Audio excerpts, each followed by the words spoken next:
देशाची प्रगती, अखंडता, एकता टिकवणं प्रत्येक नागरिकांची जबाबदारी. नगराध्यक्ष अभय आव्हाड.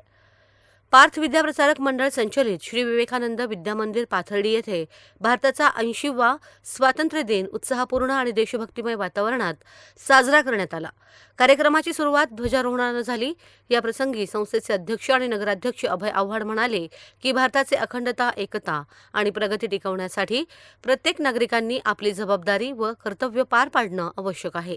स्वातंत्र्य लढ्यातील सर्व देशभक्तांनी आणि स्वातंत्र्यवीरांनी देश स्वातंत्र्य करण्यासाठी आपले प्राण बलिदान केले. यामुळेच आज संपूर्ण देश आनंदानं जीवन जगत आहे. देशाविषयी आदर आणि अभिमान ठेवणं प्रत्येकाचं कर्तव्य आहे. यावेळी उपस्थित सर्व विद्यार्थी आणि पालकांना स्वातंत्र्य दिनाच्या शुभेच्छा देण्यात आल्या. महाराष्ट्र राज्य परीक्षा परिषद पुणे आयोजित प्राथमिक आणि माध्यमिक शिष्यवृत्ती परीक्षेतील इयत्ता 4थी, 5वी, 7वी आणि 8वी या वर्गातील जिल्हा गुणवत्ता यादीतील निवड झालेले सर्व गुणवंत विद्यार्थी तसेच पाथर्डी पंचायत समिती शिक्षण विभाग आयोजित बालचित्रकला स्पर्धेतील गुणवंत विद्यार्थी यांचा शालेय साहित्य देऊन गौरव करण्यात आला. इयत्ता 10वीतील प्रथम 3 गुणवंत विद्यार्थी व्यंकटेश मल्टीस्टेट पतसंस्थेच्या वतीनं स्मृतिचिन्ह देऊन त्यांना गौरवण्यात आलं आहे.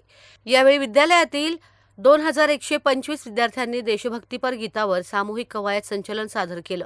कार्यक्रमाचे शेवटी सर्व विद्यार्थ्यांना खाऊ वाटप करण्यात आलं.